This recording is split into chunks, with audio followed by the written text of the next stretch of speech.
warri arranu gammachiiftan yeroo hunda rabbi sina gammachiisu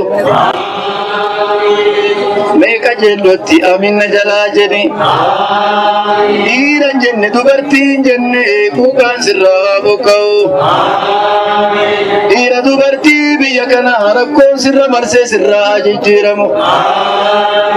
waan ati dhibamtee waan ati rakkatte rabbitu beeka rabbi si halaalu waan qur'aanaa dubbatte waan kee rabbi haa dubbatu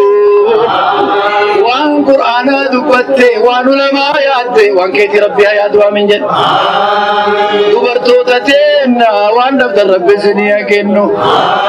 intala keenya masmarri gaariin si babanamu biyya keessan biyya shari'aa rabbi haa godhu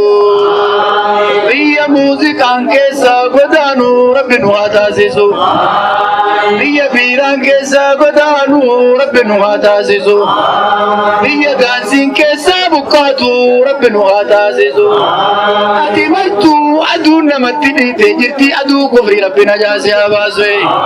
namni iyyummaa baattee dhufte dileetii rabbi sirraa haa godhu namni iyyummaa baattee dhufte dileetii rabbi sirraa haa godhu